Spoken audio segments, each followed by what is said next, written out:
Yeah, it's not funny.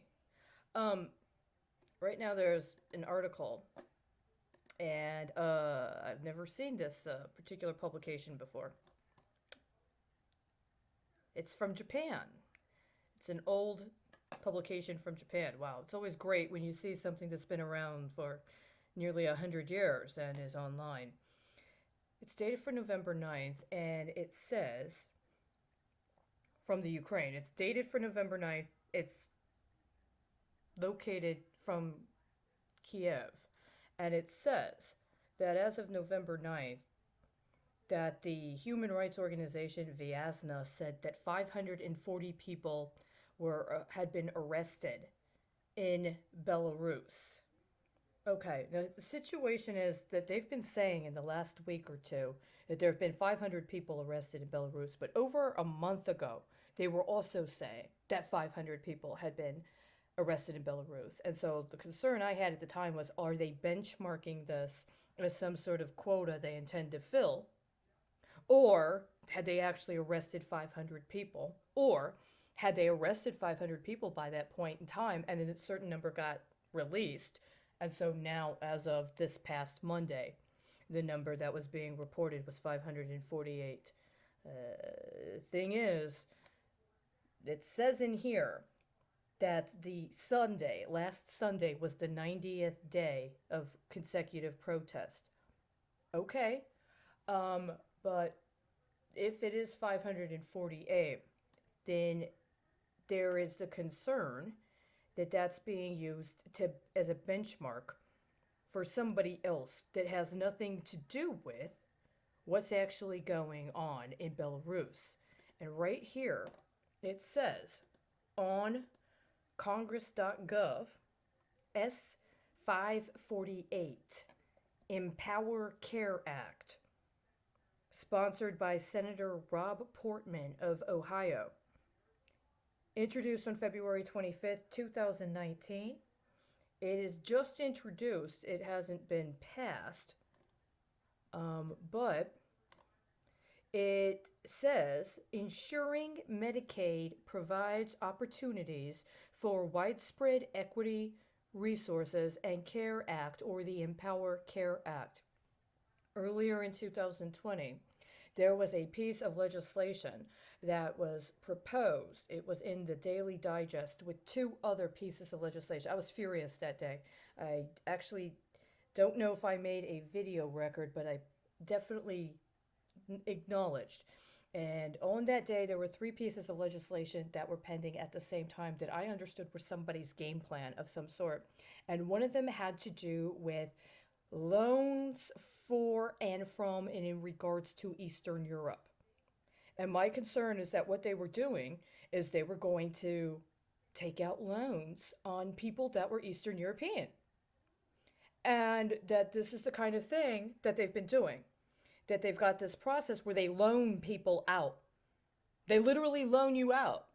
And that for whatever reason, they were specifically targeting people from Eastern Europe. It had something to do with Eastern European security, loans connected to Eastern European security.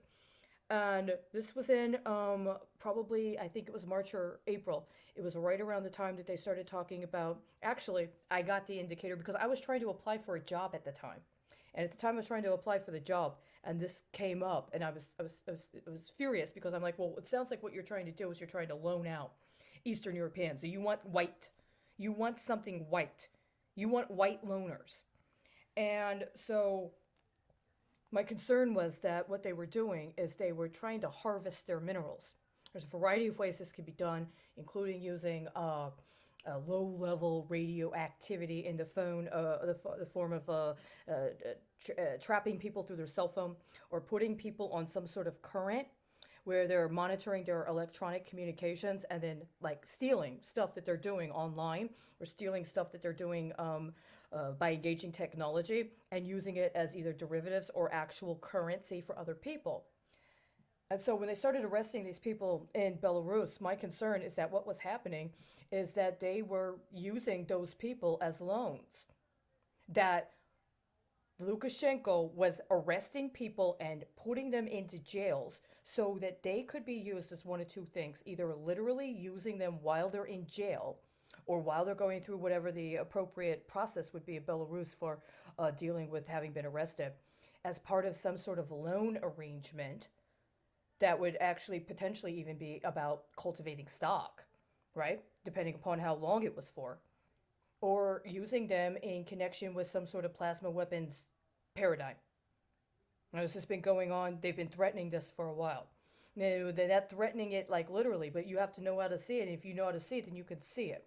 And so, what is the imminent? What's the manifestation in the United States? Are they harvesting people from Belarus to pay for Medicaid in the United States? I mean, I've caught a couple currents myself, right? That's good shit. It's almost as good as the Russian shit. You know that? It really is. And we've been doing it for years in this country. I know for years the United States has been harvesting people and the minerals of people connected to countries of the former Soviet Union. And it's not exclusive to the former Soviet Union, but there's a very specific kind of currency that is meant to be for very specific kinds of political investments. Is that what they're doing? Are they benchmarking right now on this particular bill? What is Belarus or the leadership in Belarus up to and including whoever alleges they're currently the president? What do they get out of having that metric of people from their own country coded in public notices with those kind of benchmarks in terms of time and date stamping that are literally referenced to an American piece of legislation concerning Medicaid? See, they do this. You propose a bill and they don't pass it. But depending upon what they set up, including the benchmarking they set up on terms of days of who co-sponsors it and when, these are options that are available for execution and some sort of paradigm connected to the actual political endeavors of that particular legislator. They come up in the elections, and they surely come up if you're someone like me that they keep trying to tap to finance something.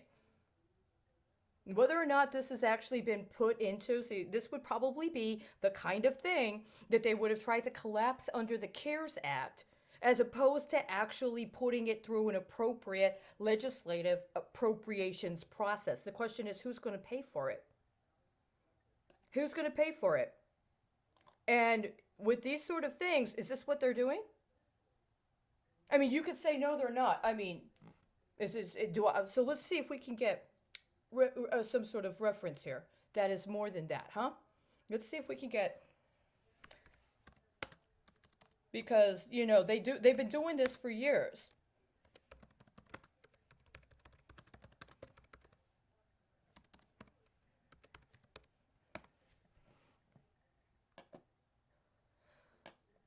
Okay, so there's more than one publication in the United States, and they're all quoting this human rights organization Viasna.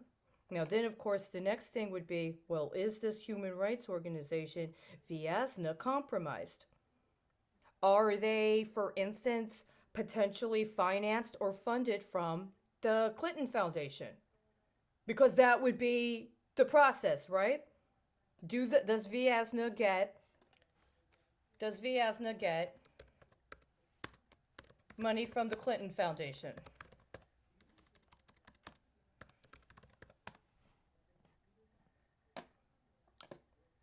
I mean, right now I can't find it immediately, right? But do they? Does the Clinton Foundation give money to Viasna? And if they do, is that particular organization hooked up to the same sort of syndicate that likes to have strategically placed representatives of the media and or people in various nonprofit roles release metrics that correlate with hedging on pending legislation through the United States government or potentially in other countries? I don't follow the legislative processes of other countries. I don't know if this is something that is like a wraparound, a global wraparound, right? But I do know that there has been, for over 6 months in the United States, since the beginning of April, that there has been a proposal for a process by which to acquire loans in connection with alleged Eastern European security. Are we talking about securities? As in prison records, arrest records, identification documents that would be needed in order to go through the court process? Maybe cross referencing with actual birth certificates or identification documents for people that are arrested? How about hooking up biometric accounts? Are they arresting people and taking pictures of people and entering them into an electronic database connected to a specific kind of biometric account that is assessing them as somehow being made available for some kind of penalty and or some kind of punishment so that they can be tormented to be harvested of their minerals to be diverted into where? Who are supposed to be the intended beneficiaries of that kind of expropriation? Because I absolutely believe that's what's happening. And I also believe, on the contrary, that based on a paradigm that was established in the United States that I've been following, that there are those who believe that acquiring that kind of financial commitment is a demonstration of loyalty.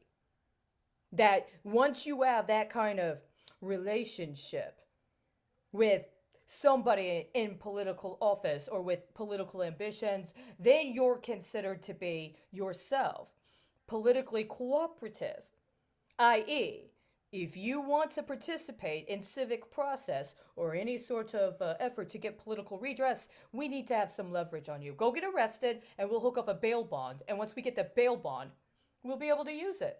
Well, actually, once you get arrested, you've got all kinds of leverage somebody has access to, right? I'm just saying. This is what I understand is going on. I didn't do it. I'm sorry. I have to apologize. See, I was offered the opportunity to demonstrate my loyalty in April of 2016. And I said I wouldn't do it. I wasn't willing, while I was homeless, to get arrested as part of a political protest that was kind of questionable at best. Right? I'm just letting you know that. I'm also letting you know that the protest I was supposed to get arrested at involved a tax bill that went before the voters in a state election in this past election, and it didn't get voted in. Was that because of election interference? Was it because the right people didn't get arrested in order to have their accounts made available for acts of money laundering and illegal execution of options connected to a predetermined political hedging strategy? I'm just letting you know if I ever again commit to running for public office, I don't want your fucking minerals. I don't want anybody from any other fucking country paying for me to try to get elected. And I sure as hell hope that you're not going to settle for letting people like me be exploited for whoever in your country thinks they're justified claiming political office.